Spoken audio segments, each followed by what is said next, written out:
Добри дојде на подкастот Зборувај македонски. Јас сум Марија и ти помагам подобро да го зборуваш македонскиот јазик. Темата на оваа епизода е акцентот во македонскиот јазик. Во оваа подкаст епизода, освен за акцентот во македонскиот јазик, ќе зборувам и за акцентите воопшто, односно која е разликата во однос на македонскиот јазик и на македонското писмо. Во сите јазици на светот кои постојат, кои се изучувале во минатото или сега се изучуваат, постојат правила за правилно акцентирање на зборовите кои се изговараат. Што ни представува акцентот? Акцентот ни представува правилно нагласување на некој слог во зборот кој го изговараме. Во сите јазици кои сум ги изучувала, постојат различни правила во врска со правилниот изговор на зборовите. Македонскиот јазик и македонското писмо се фонетски, за разлика од некои други писма или јазици. Фонетските писма се карактеристични особено за словенските јазици и значат дека секоја буква која ја пишуваме ја изговараме. Односно, колку букви ќе напишеме, толку треба и гласови да изговориме. За разлика од нефонетските писма и јазици, каде што, например, во францускиот вода се пишува со 4, всушност кога се кажува кога не е членувана форма, се пишува со 3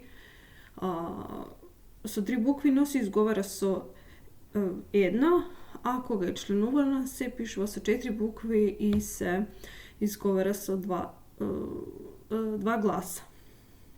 Но она што се разликува кај сите нив, кај сите јазици или кај сите писма, е тоа што се нагласува еден слог во зборот.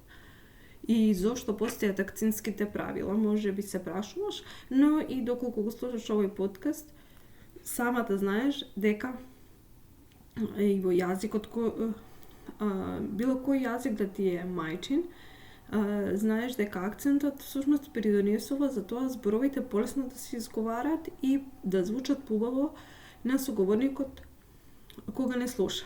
Една занимливост која ја имам јас лично приметено е дека кога зборуваме на нашиот мајчин јазик, не се оптобруваме многу со акцентот.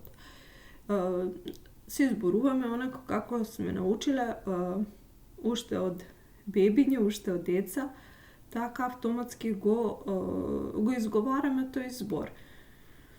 Но кога почнуваме да се трудиме да го поправиме акцентот, ако забележиме дека тој звучи поинаку, е во возраст од 14 или 15 години, односно кога паѓа пубертетот, и тука ни освен што ни е важно да оставиме добар впечаток на луѓето околу нас, како изгледаме, како се однесуваме, ни е важно исто така да знаеме и како звучиме, односно како зборуваме.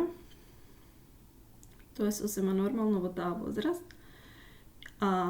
Но и кога ќе помине пубертетот, особено ни е важно да се представиме во најдобро светло и да зборуваме убаво и кога одиме на разговор за работа или на разговор за некој проект. Тогаш ни е посебно важно правилно да ги изговараме зборовите, па дури и кога се работи на нашиот мајчин јазик.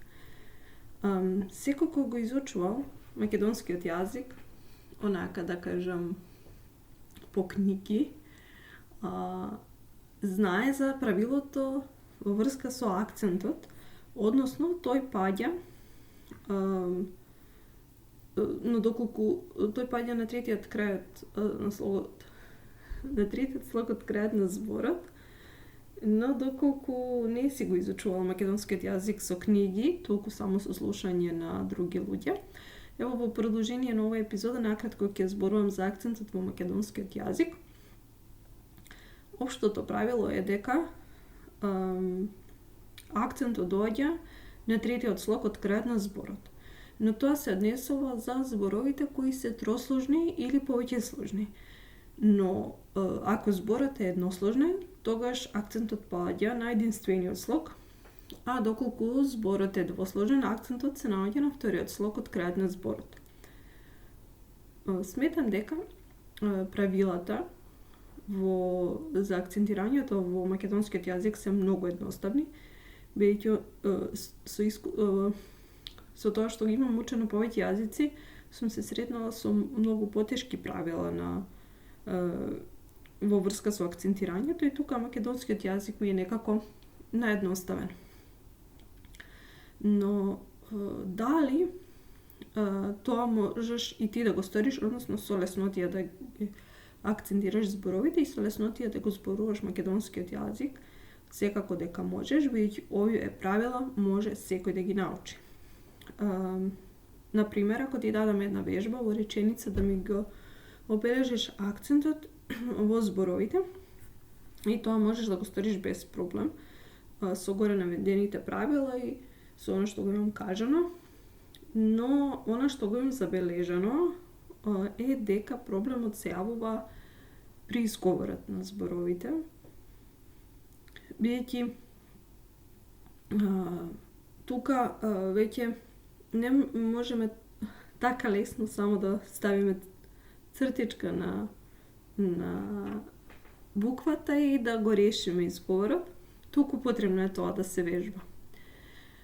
Ова не мора да значи дека е проблем, туку е предизвик со кој се соочуваат скоро сите оние кои го изучуваат македонскиот јазик како странски јазик, бидејќи тоа не е мајчин, ако не ти е мајчин јазик, тоа е нормално и едноставно треба многу да се слуша за да акцентот ни влезе во главата, во мозокот и ние со леснотија и со слобода, со самодоверба да ги изговараме зборовите. Тоа се однесува на сите јазици кои не ни се мајчини.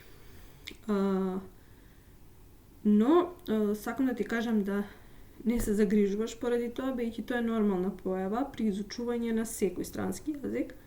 И денес мене ќе ми се случи да погрешно да акцентирам некој збор, погрешно да го изговорам, и тоа особено на јазикот кој не сум го зборувала некој време. Од искуство со други ученици, акцентирањето се има покажано како голем проблем. Учениците ќе ги научат сите овие дефиниции, но кога треба да прочитаат текст или да кажат некои реченици зборови, многу се збунуваат. Тоа се случува например на почетокот на текстот, на почетокот на зборувањето се концентрирани да кажат точно, да зборуваат точно, но веќе кога ќе помине некое време или половина од текстот не им оди баш најдобро. Но, например, пред 2 недели забележав сосема противно од тоа, кога на почетокот една моја ученичка беше згрчена и не можеше точно да ги изговори зборовите, да ги каже, бидејќи беше многу оптоварена со тремата, но веќе кога дојде до половина, таа се опушти и втората половина од текстот ти беше подобро изговорен. Така да сакам да кажем, има тука различни видови на луѓе и различни начини на тоа како некој го интерпретира текстот, зборува или како се опушта, и сето тоа е нормално. Ти ќе си го најдеш твоето што највеќе ти одговара. И сакам да ти кажам дека сето тоа е во ред и сето тоа е нормално и сето тоа може да се надмине. Моето искуство за надминување на проблемот на правилно акцентирање на зборовите е да се слушаат содржини на јазикот кој сакаме да го совршиме и да зборуваме на тој јазик. Но она што сакам тука да го кажам во врска со македонскиот јазик, да не заборавам, е постоењето на акцентските целости. Тоа се зборови кои се пишуваат како 2 или 3 збора, но имаат еден акцент.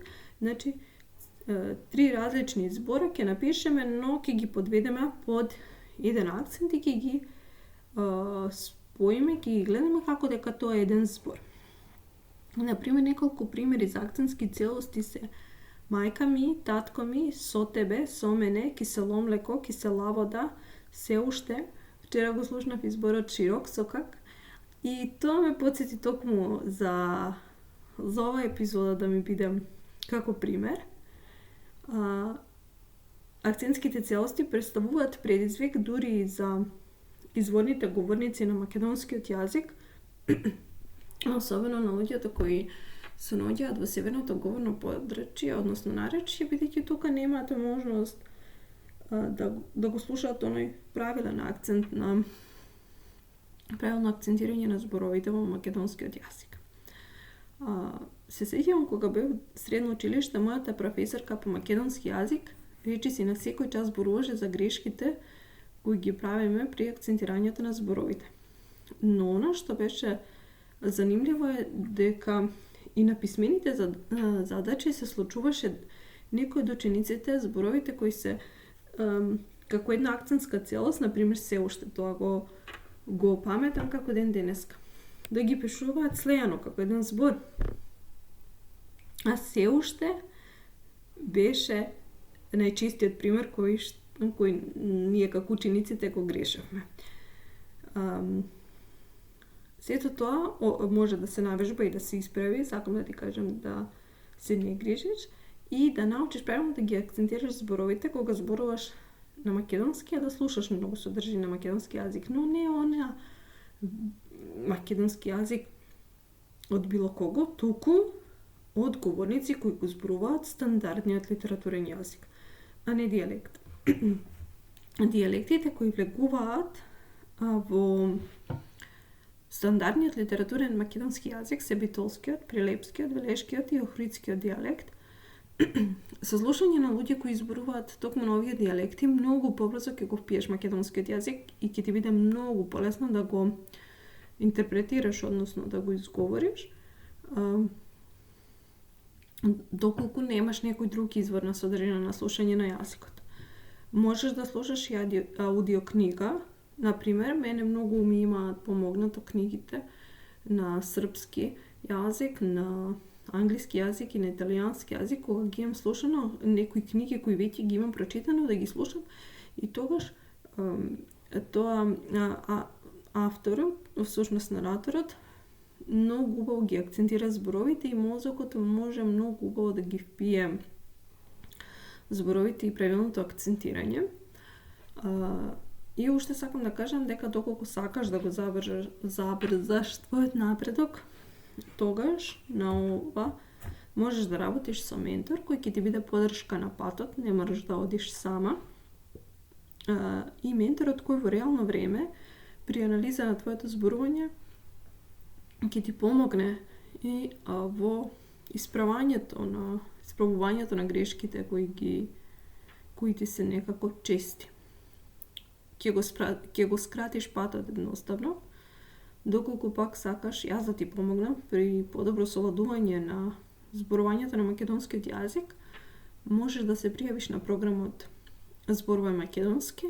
Пријавата се наоѓа во описот на оваа епизода или можеш да ми пишеш мејл на mariamalinovic92@gmail.com и тука ќе ти одговорам во врска со твојата пријава на програмот. Те поздравувам до следното слушање.